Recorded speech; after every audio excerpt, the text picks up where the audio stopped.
Mire, ya me acaban de soplar para que vea que no las traigo todas conmigo. Secretaría de Desarrollo Agrario, Territorial y Urbano. ¡Pum! En esas estábamos cuando nos acordamos que íbamos a platicar con el titular de la SEDATU. Y mire, una entrevista que la verdad arroja muchísimos datos sobre lo que fue durante mucho tiempo esta dependencia que en algún momento fue la Secretaría de la Reforma Agraria y que después se transformó en el al ámbito territorial y al ámbito del desarrollo urbano, la Secretaría de Desarrollo Urbano y Vivienda. Esta dependencia prácticamente fue el símbolo del saqueo en el viejo régimen y en muchos casos el símbolo del fracaso total de los gobiernos, pues representado en múltiples casos de corrupción, construcciones de vivienda paupérrima, dispendio, crisis de unidades habitacionales construidas con dinero público que eran prácticamente pueblos abandonados, concesiones de tierras a cuates, muchísimo desorden territorial y urbano que este gobierno puso en la perspectiva del ajuste. Y esta entrevista también nos arroja muchas luces sobre cuánto perdimos como país por una falta de planeación en este terreno. Vamos a ver la conversación con el titular de SEDATU, Román Meyer. Espero que le guste. Secretario Román Meyer, Desarrollo Territorial, Urbano, Medio Ambiente, etcétera. Nunca me sé el título de esta kilométrica dependencia. Sí. Gracias por la conversación con Sin Censura Televisión.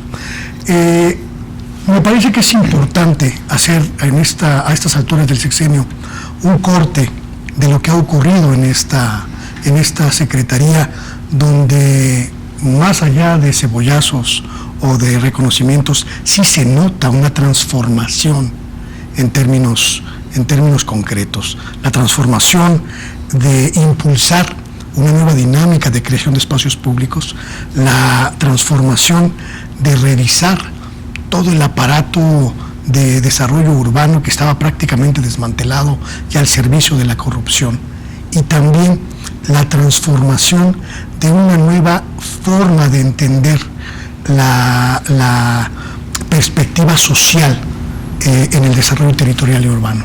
¿Cómo sintetizamos estos años de trabajo, secretario? Bueno, pues muchas gracias por la entrevista. Ha sido un par de años bastante, vamos a decir, extremos. Cuando nosotros recién llegamos en el 2018, nos encontramos con una Secretaría de Estado que, si bien estaba en ese entonces en Avenida Reforma, no tenía internet. Entonces tenías un conjunto de funcionarios públicos que tenían que bajar con un USB a la cafetería de enfrente a conectar su USB. Eso es un ejemplo de lo que recibimos. Prácticamente una secretaría vacía, donde cuerpos técnicos, eran no más de 3-4 personas. O sea, 2 urbanistas, un arquitecto, y se acabó. Hoy en día prácticamente el 70% del personal tiene un grado de licenciatura, maestría o doctorado, postdoctorado, y hemos conformado una secretaría de corte técnico. Es la secretaría más chica y más nueva del gobierno federal.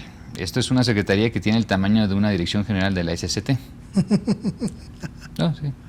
No estamos hablando más de 500 personas de estructura y servicio profesional, no más de 500 personas, ¿no? Esa es, digamos, la estructura completa. Ahora, es una secretaría compleja porque su propio nombre es difícil dar a entender. Cuando hablas de unas secretarías como educación, cultura. El ámbito. Exacto.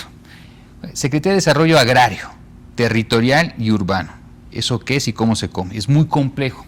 Pero en términos generales, nomás recordar al público que viene de lo que era la Secretaría de la Reforma Agraria, ¿Qué es el agrarismo? ¿Cómo ha impactado en nuestras vidas? Bueno, ya es un tema histórico, no voy a profundizar, pero sí voy a comentar que el 53% del territorio nacional, 53%, sigue siendo ejidos y comunidades, afortunadamente. Y están trabajando en ese sector. Es nuestra obligación procurar a la atención en ejidos y comunidades a través del Registro Agrario Nacional y de la Procuraduría Agraria. Primer tema. Segundo tema, el tema de vivienda. Era una secretaría que no tenía las atribuciones para coordinar, pero ahora coordinamos a las grandes instituciones crediticias en materia de vivienda, al Infonavit, a Fobiste, a Sociedad Hipotecaria Federal, a la Comisión Nacional de Vivienda. Entonces, no había una coordinación, cada quien hacía lo que quería. Por su lado, no. Hacia la autoproducción de la vivienda. Ese ha sido el enfoque principal de este sexenio, la autoproducción. Es decir, que cada quien pueda autoproducir o resolver sus necesidades de su vivienda por su propia cuenta. Okay. Antes teníamos una política de producir viviendas por una cuestión mercantil. Si las viviendas se abandonaban, bien. ¿Qué es lo que ocurrió? Si no, ¿qué es lo que ocurrió? Hoy en día tenemos 650,000 viviendas abandonadas, que es más o menos la zona metropolitana de Puebla, abandonada, vandalizada, saqueada y en manos de terceros. Claro. No se nota porque está fragmentado en el territorio, claro. Pero si uno va a Tijuana, a Matamoros, al norte, el volumen de viviendas abandonadas es inmensa. Unidades habitacionales que no operaron. Porque no había la demanda. Porque la demanda habitacional se centra en una zona geográfica muy específica, que es el centro y sur del país. Y la forma de poder atender esa demanda se requiere particularmente en un 80% no vivienda nueva, sino mejorar y ampliar la preexistente. Reparación, ampliaciones, mejoramientos. Entonces, giramos todas las instituciones. Es la primera ocasión que se modifique la ley del Infonavit. Nadie desde la creación del Infonavit había modificado la ley, pues la modificamos. Hace un par de días también se modificó la del ISSSTE, el Fobiste. También se modificó. Para ir en la misma línea. Para ir en la misma línea y liberar lo que es el derecho de los trabajadores que tengan la libertad de hacer lo que ellos quieran con su recurso. No necesitamos al Estado mexicano decirle cómo gastar. Claro. Tenemos que ser facilitadores del proceso.